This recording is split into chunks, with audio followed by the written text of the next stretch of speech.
আজকে পর্তুগালের ম্যাচে ক্রোয়েশিয়ার সাথে খেলায় রোনালদো যখন পেনাল্টি পেল তখন তার মুখের যে ভঙ্গিমাটা এটা দেখলেই বোঝা যায় যে এটা খুব সম্ভবত সে বিসমিল্লাহ বলেছিল। এটা যে কোনো মানুষ যদি আপনার তাকায় তার মানে মুখের ভঙ্গিমার দিকে তাহলে বোঝা যাবে কি সে বিসমিল্লাহ বলেছিল। এখন আহ, এটা বলতে পারে কি না পারে বিভিন্ন তর্ক বিতর্ক থাকতে পারে, তবে আমার পার্সোনালি মত হচ্ছে গিয়ে বলার সম্ভাবনা আছে।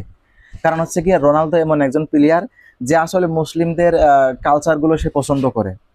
হ্যাঁ, এই যেমন সে সালাম টালাম দেয়, তারপর হচ্ছে গিয়া মুসলিমদেরকে ভালোবাসে, বিভিন্ন ওই যে আপনার অত্যাচারিত যে মুসলিম কান্ট্রিগুলো আছে তাদেরকে সাহায্য সহযোগিতা করে। মানে টোটালি কথা হচ্ছে যে রোনালদো এমন একজন প্লেয়ার যে আসলে মুসলিমদের কালচার সে মোটামুটি ফলো করে আর কি। তো সেদিক থেকে বলা যায় যে সে অবশ্যই বিসমিল্লাহ বললেও বলতে পারে।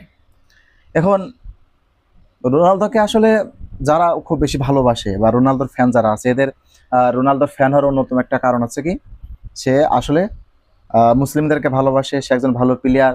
তারপর হচ্ছে সে অন্যান্য প্লেয়ারের থেকে কিছুটা আলাদা, মানে ব্যতিক্রম আছে আর কি। আমার কাছে যেটা মনে হয় সেটা হচ্ছে কি কয়েকটা কারণ আছে। প্রথমত কারণ হচ্ছে কি তার অন্যান্য প্লেয়ারদের মতো বদ অভ্যাস, যেটা এই যে হাবিজাবি ট্যাটু ম্যাটু করা, তারপর হচ্ছে চুলের বিভিন্ন ডিজাইন করা, এরপর হচ্ছে গিয়ে এগুলো তার ভিতরে নেই, এই জিনিসটা তার ভিতরে কম আছে। এরপরে একজন ভালো খেলোয়াড়, সে মানে সেরাদের তালিকায় থাকে সবসময়, এটা একটা কারণ। তৃতীয় কারণ হচ্ছে কি যে ইসলামের প্রতি তার একটা টান আছে। হ্যাঁ, সে হচ্ছে গিয়ে মাঝে মাঝে এটা দেখলে বোঝা যাচ্ছে সালাম টালাম দেয়, এগুলো অবশ্যই একটা ভালো জিনিস।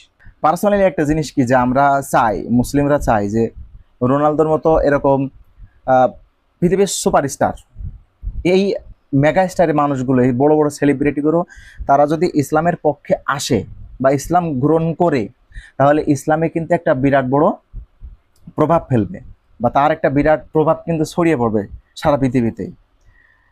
কেননা দেখেন যে হজরত উমর রাদিয়াল্লাহু তাআলা যখন ইসলাম গ্রহণ করে, মানে রাসূলুল্লাহ সাল্লাল্লাহু আলাইহি সাল্লাম যখন দোয়া করলো যে হয় আবু জেহেল অথবা হচ্ছে গিয়া উমর, এই দুজনের ভিতরে যে কোনো একজনের ইসলাম গ্রহণ করার ব্যাপারে রাসূলুল্লাহ সাল্লাল্লাহু আলাইহি সাল্লাম দোয়া করেছিল। কারণ কি, কারণ তারা সে সময় সব থেকে নাম করা মানুষ, সব থেকে বড় বীর, তারা তখনকার শ্রেষ্ঠ মানুষ। যে কোনো একজন যদি ইসলামে আসে তাহলে ইসলামের একটা প্রভাব পড়বে সকলের উপরে। সবাই ইসলামটাকে বোঝার চেষ্টা করবে যে এটা আসলে কি। তো এরকম মনে করেন যে এত বড় বড় সেলিব্রিটি মানুষ যারা আছে, রোনালদো বা হচ্ছে অন্যান্য যারা আছে, বড় বড় সেলিব্রিটি যারা আছে, তারা যদি ইসলামের কোনো একটা জিনিসকে ফলো করে চলে, সেটা যদি অন্যান্য মানুষ দেখে তাহলে মানুষ সেটা নিয়ে আলোচনা সমালোচনা করবে, মানুষের ভিতরে জিনিসটা ছড়িয়ে পড়বে। হ্যাঁ, সে যদি ইসলাম গ্রহণ করার ঘোষণা তাদের মতো মানুষ দেয় তাহলে সারা বিশ্বের মানুষ ইসলামের চর্চা শুরু করবে, তাহলে কি ইসলামটা ছড়িয়ে পড়লো না? এজন্য একজন মানুষ ইসলাম মনে মনে পছন্দ করতেই পারে, অস্বাভাবিক কিছু না, অসম্ভব কিছু না। কারণ ইসলাম তো একটা সুন্দর ধর্ম, ইসলাম তো একটা ভ্রাতৃত্বের ধর্ম। ইসলাম থেকে সুন্দর কোনো ধর্ম, সুন্দর কোনো জীবন ব্যবস্থা কি আর দ্বিতীয়টা আছে? নেই তো। আপনার যে কোনো দিক থেকে, সাইন্টিফিক দিক থেকে বা যে কোনো দিক থেকে ইসলাম সবসময় সেরা, যেটা আসলে মানুষের এহকালও শান্তি দেয়, পরকালও শান্তি দেয়, এপারও লাভ ওপারও লাভ।